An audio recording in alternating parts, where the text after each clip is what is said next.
¿Qué películas de los 80 podrían impresionar a Quentin Tarantino? Quentin Tarantino, el maestro del cine visceral, ha llamado a los 80 una década sin agallas. Una era de excesos vacíos, blockbusters inflados y poca alma. Pero incluso él, con su lengua afilada y su ojo crítico, admite que hay joyas ocultas. 6 películas de esa década lograron ganarse su respeto, cada una marcada por audacia, caos o puro estilo. En sus propias palabras, una despidió a su director en pleno rodaje, otra fue abandonada por un estudio en bancarrota, y otra fue acusada de racismo y casi destruyó una carrera. Estas son las únicas películas de los 80 que Tarantino considera dignas de su altar cinéfilo. ¿Cuáles son? ¿Qué las hace especiales? Y, sobre todo, ¿por qué brillan en una década que Tarantino desprecia? Número 6. Year of the Dragon, 1985. Tras el catastrófico fracaso de Heaven's Gate, que casi destruye United Artists, y la reputación de Michael Cimino, pocos directores habrían tenido la audacia de pedir $24 millones y control total para su siguiente proyecto. Cimino, sin embargo, no solo lo pidió, sino que lo consiguió. El resultado fue Year of the Dragon, un thriller visceral y polémico que Hollywood quiso barrer bajo la alfombra desde el momento en que se proyectó.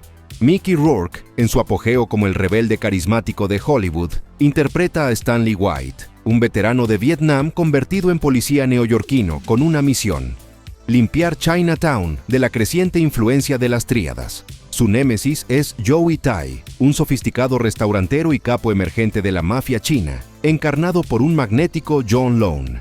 Lo que comienza como una investigación policial escala rápidamente a una guerra personal, culminando en un tiroteo final que parece arrancado de una fantasía de John Woo.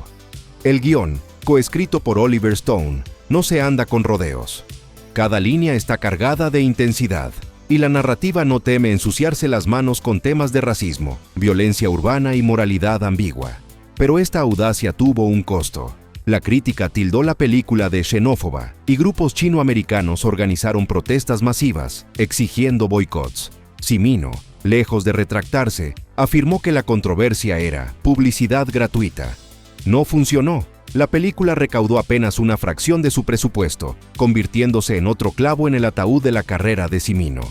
Tarantino, sin embargo, vio algo más. Es un puñetazo en la cara, dijo en una entrevista. Ese tiroteo final es mi momento favorito de cualquier película de asesinos. Te olvidas de respirar. Para él, Year of the Dragon no es solo un thriller, es una declaración de guerra contra las convenciones. La actuación cruda de Rourke, el estilo visual audaz de Cimino y la falta de disculpas del guión lo convierten en un favorito personal. Es una película que no pide permiso, dijo Tarantino. Y en los 80, eso era un milagro. El amor de Tarantino por esta película no se limita a su narrativa. Admira cómo Cimino tomó un género saturado de clichés y lo inyectó con una energía casi nihilista. La ambientación en el Chinatown de Nueva York, con sus callejones oscuros y su atmósfera opresiva, captura la tensión de una ciudad al borde del caos. Para Tarantino, Year of the Dragon es un recordatorio de lo que el cine puede ser cuando no teme ofender, provocar o sangrar. Número 5. Manhunter, 1986. ¿Quieres saber cómo está escogiendo a sus víctimas? Está loco. Antes de que The Silence of the Lambs convirtiera a Hannibal Lecter en un ícono cultural, Michael Mann se adelantó a todos con Manhunter, una adaptación elegante y gélida de Red Dragon de Thomas Harris. Estrenada en 1986, la película presentó a Brian Cox como un Lecter calculador, menos teatral que el de Anthony Hopkins, pero igualmente inquietante. Con un presupuesto de 15 millones, recaudó solo 8 millones, un fracaso que pasó desapercibido para el público y la crítica, pero no para Tarantino. Prefiero Manhunter a Silence of the Lambs, confesó sin titubear en una charla con críticos. Para él, la película de Mann es un ejercicio de estilo puro, una paleta visual de azules y blancos fríos, una banda sonora sintetizada que corta como un bisturí, y una atmósfera clínica que contrasta con la brutalidad de su historia.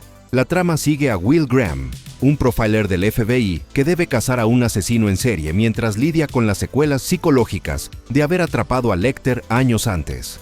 Lo que hace especial a Manhunter para Tarantino es su precisión. Es como una cirugía, dijo. Cada plano, cada corte, está pensado al milímetro. Pero no es solo estética. La actuación de Cox como Lecter, contenida pero aterradora, le parece más auténtica que la de Hopkins. Curiosamente, Cox y Hopkins hicieron un pacto tácito para nunca comparar sus versiones del personaje, un acuerdo que aún respetan. La película casi no fue de Mann. Los productores querían a David Lynch, quien se involucró brevemente antes de retirarse, alegando que la historia era demasiado violenta, demasiado degenerada para su sensibilidad. Mann, recién salido de Thief, otra película que Tarantino considera un cambio de juego, tomó el proyecto y lo convirtió en un precursor del moderno thriller de asesinos en serie. Mann llegó y le dio una patada a Carpenter y Hill, dijo Tarantino. Manhunter estaba años luz por delante. A pesar de su fracaso comercial, Tarantino ve en Manhunter un manifiesto de lo que el cine de género puede lograr cuando se arriesga. Es una película que no se disculpa por ser fría, pero te quema por dentro, afirmó.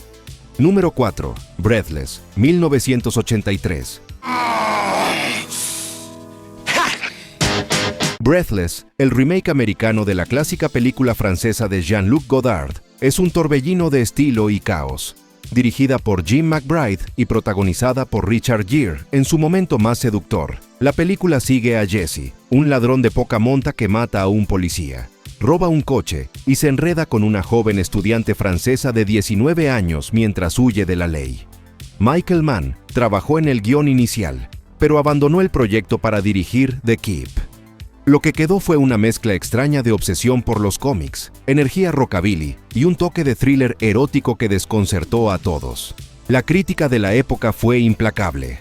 Roger Ebert la llamó un melodrama morboso sobre sexo y muerte sin núcleo emocional. Otros la tildaron de vacía y sensacionalista.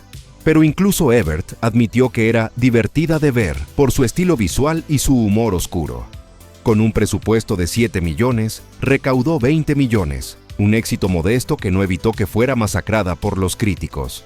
Para Tarantino, Breathless fue una revelación. La vi en el cine y pensé, esto es lo que estoy escribiendo en mi cabeza, confesó. La película, con su mezcla de referencias pop, diálogos rápidos y una actitud descarada, parece un prototipo de su propio estilo. Gere, con su carisma magnético y su energía frenética, encarna al tipo de antihéroe que Tarantino adora. Imperfecto, impulsivo, pero imposible de ignorar. Es todo estilo, todas referencias y cero arrepentimientos, dijo Tarantino. En una década obsesionada con fórmulas seguras, Breathless fue un acto de rebeldía. Sus colores vibrantes, su banda sonora pop y su narrativa desordenada son un eco de lo que Tarantino haría años después en Reservoir Dogs y Pulp Fiction. Es una película que no pide permiso para existir, afirmó, y eso es lo que la hace eterna. Número 3. 8 millones de maneras de morir, 1986. Con un equipo de ensueño, Hal Ashby dirigiendo, Jeff Bridges protagonizando y un guión basado en una novela de Lawrence Block escrito por Oliver Stone, 8 Million Ways to Die parecía destinada al éxito. Pero el destino tenía otros planes. Ashby, un gigante de los 70 con películas como Shampoo y Being There, estaba lidiando con problemas personales, incluyendo su lucha contra las adicciones. El rodaje fue un caos. El guión fue reescrito a mitad de producción por R. Lance Hill, quien ignoró a Ashby y reportó directamente al productor. Ashby fue despedido tras terminar la filmación y el estudio tomó el control del montaje final. El resultado fue un noir fracturado, con momentos de genialidad atrapados en una narrativa incoherente. Alexandra Paul, una de las actrices, dijo más tarde, «La película que se estrenó no se parecía en nada a lo que firmé». Stone desautorizó el proyecto y Ashby, devastado, nunca volvió a dirigir. Fue su última película. Tarantino, sin embargo, ve la magia en el desastre. «Es el prototipo roto de Hit», dijo. «No funciona del todo, pero cuando brilla, es cegador». La actuación de Bridges, como un detective alcohólico atrapado en un caso imposible, es cruda y magnética. Para Tarantino, el caos de la producción solo añade a su encanto. «Es una película que se siente como si la hubieran hecho con un cuchillo entre los dientes», afirmó. En los 80, donde las películas solían pulirse hasta perder su alma, 8 Million Ways to Die es un recordatorio de lo que pasa cuando el arte se hace bajo presión. «Es un desastre glorioso», dijo Tarantino. Y en ese desastre hay verdad. Número 2. Flesh and Blood, 1985. Paul Verhoeven, uno de los directores favoritos de Tarantino, no tuvo miedo de ensuciarse las manos con Flesh and Blood. Ambientada en la Europa medieval de 1501, la película sigue a una joven noble, interpretada por Jennifer Jason Leigh, que es secuestrada por un grupo de mercenarios liderados por Rutger Hauer. Lo que comienza como un secuestro se convierte en una relación retorcida, envuelta en un mundo de violencia, pobreza y enfermedad. Verhoeven no quiso romantizar el medioevo, lo mostró como un lugar brutal, sucio y despiadado. El rodaje fue un infierno. Verhoeven y Hauer, tras 5 colaboraciones exitosas, terminaron en una pelea tan grave que nunca volvieron a hablarse. Verhoeven llamó la experiencia "lo peor de mi vida" y estuvo a punto de abandonar la dirección. La versión original, cargada de desnudez y violencia sexual, fue tan extrema que tuvo que ser recortada drásticamente para su estreno en Estados Unidos. La crítica la destrozó y el público la ignoró, pero Tarantino la ama. Es cruda, sucia, real, dijo en una entrevista de 2015. La intensidad de Leigh, quien luego trabajaría con él en The Hateful Eight, y el magnetismo de Hauer lo cautivaron. Verhoeven no te da un cuento de hadas, te da las tripas del mundo, y eso es arte. Para Tarantino, Flesh and Blood es un ejemplo de cine sin filtros, una película que no teme incomodar ni herir. Es una patada en el estómago, afirmó, y en los 80, eso era un milagro. Número 1. Near Dark, 1987.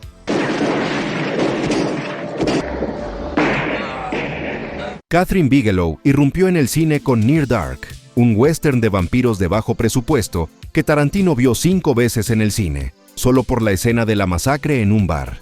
La historia es simple pero poderosa. Un joven granjero es mordido por una vampira nómada y se une a su banda de renegados, que recorren el medio oeste americano dejando un rastro de sangre. Con un elenco que incluye a Lance Henriksen, Bill Paxton y Jeanette Goldstein, recién salidos de Aliens, por recomendación de James Cameron. La película es un torbellino de estilo, violencia y atmósfera. Bigelow y su co-guionista querían hacer un western puro, pero en los 80, el género estaba muerto. Así que lo fusionaron con el terror, que estaba en auge. El resultado fue una obra única, con una banda sonora inquietante y una estética que mezcla polvo del desierto con neón. La actuación de Paxton, como un vampiro sádico y carismático, es especialmente destacada. Bill Paxton está en otro nivel, dijo Tarantino. Es como si hubiera nacido para esa escena de la masacre. El destino, sin embargo, fue cruel. The Laurentiis Entertainment Group, el estudio detrás de la película, quebró justo en el estreno, dejando Near Dark sin promoción. Fue un fracaso comercial, pero para Tarantino es un clásico de culto. Esa masacre es una obra maestra, afirmó. Bigelow llegó y cambió las reglas del juego. Para Tarantino, Near Dark representa todo lo que los 80 pudieron haber sido. Audaz, innovadora, sin miedo a fallar. Es una película que sangra, dijo.